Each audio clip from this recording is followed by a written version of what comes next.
नमस्कार, आप देख रहे हैं हल्ला बोल टीवी। मैं हूं दीपक शर्मा और खबर आ रही है मोकामा से कि मोकामा में अनंत सिंह समर्थक जश्न के मूड में हैं।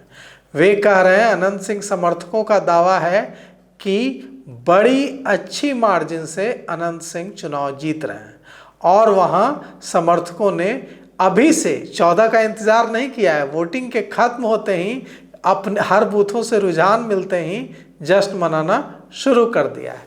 अब जश्न मनाने के पीछे की कहानी क्या है, कैसे अनंत सिंह, लग रहा था कि इस बार अनंत सिंह के लिए दिक्कत होगी, इस बार अनंत सिंह को परेशानी आ सकती है, और कैसे ऐसा हुआ कि अनंत सिंह के समर्थक वोटिंग खत्म होने और सारे रुझान मिलने के बाद जश्न के मूड में आ गए हैं, वो भी तब जब अनंत सिंह बेऊर जेल में है। तो इसके पीछे की कहानी यह है कि अनंत सिंह जब वोट मांगने के लिए घूम रहे थे तो उन्हें भी लग रहा था कि इस बार मेहनत करनी होगी, लेकिन वोट मांगने के दौरान जब वे दुलारचंद यादव के तारतर गांव के इलाके में पहुंचे तो वहां झड़प हुई।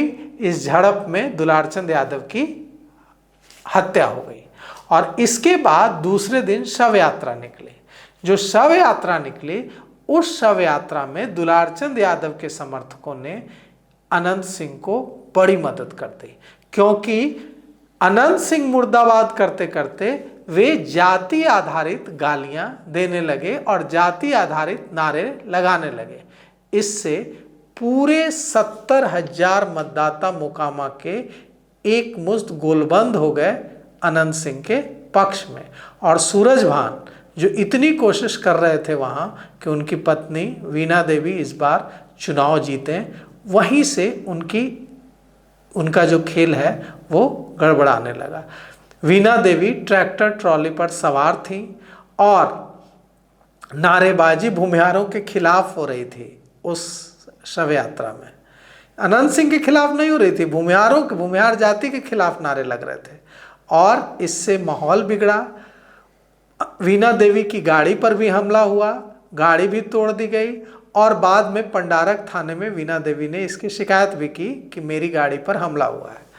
और जिनका वोट चाहिए था वीणा देवी को चुनाव जीतने के लिए, वे लोग उनसे दूर होने लगे और कुछ शिकवा शिकायत जो थी अनंत सिंह से, उसको भी किनारे रखकर पूरी तरह से एकजुट होकर खड़ा हो गया पूरा 70,000 भूमिहार वोट अनंत सिंह के साथ। इसके अलावा धानुक समाज जिससे आते हैं, वहाँ जनसुराज के कैंडिडेट पीयूष प्रियदर्शी, कहा जा रहा था कि पीयूष प्रियदर्शी की वजह से इस बार धानुक समाज का वोट अनंत सिंह को नहीं मिलेगा।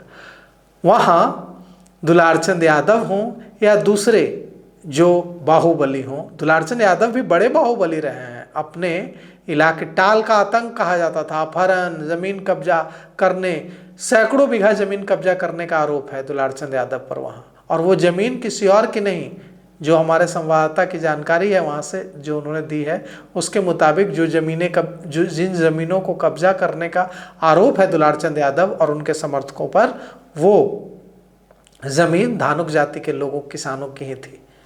तो ऐसे में धानुक जाति के लोग अब तक अनंत सिंह को अपने रक्षक के रूप में देखते थे और दुलारचंद यादव और दूसरे जो बाहुबली थे, यादव बाहुबली, उनसे दूरी बनाकर रखते थे।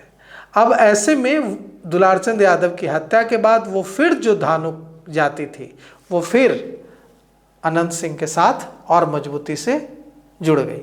अब वहाँ अनंत सिंह समर्थक जश्न मना रहे हैं और वे दावा कर रहे हैं कि बड़े मार्जिन से जीतने जा रहे हैं हम 14 को, और जश्न मनाने के लिए अब 14 का इंतज़ार करने की ज़रूरत नहीं है, अभी से ही जश्न शुरू हो जाएगा। अब आते हैं लखीसराय पर। लखीसराय में आज खूब बवाल हुआ। आज अगर सबसे ज़्यादा किसी सीट की चर्चा हुई तो वो मोकामा सीट नहीं थी। आज अगर सबसे ज़्यादा किसी सीट पर चर्चा हुई तो वो है लखीसराय सीट, जहां से डिप्टी सीएम विजय सिन्हा चुनाव लड़ रहे हैं और डिप्टी सीएम विजय सिन्हा पर हमला हुआ। डिप्टी सीएम विजय सिन्हा ने कहा कि नीरो यादव नाम के एक आपराधिक छवि के आरजेडी नेता ने उन पर हमला करवाया है। उन्होंने वहाँ के एसपी पर भी, एसपी वहाँ के हैं अजय, उन पर भी खूब गुस्सा निकाला, उन्हें कायर कहा, उन्हें कमज़ोर कहा और कहा कि वे पीछे हटने वाले नहीं हैं, क्योंकि उन्होंने जंगल राज में लड़ाई लड़ी है लालू परिवार के खिलाफ, आरजेडी के खिलाफ। यह जो हमला हुआ, अब वहाँ से जो खबरें आ रही है लखीसराय से कि यह जो हमला हुआ, ये जो लड़ाई हुई, इसका फ़ायदा भी विजय सिन्हा को मिला है और डिप्टी सीएम विजय सिन्हा की स्थिति वहाँ और मजबूत हुई है।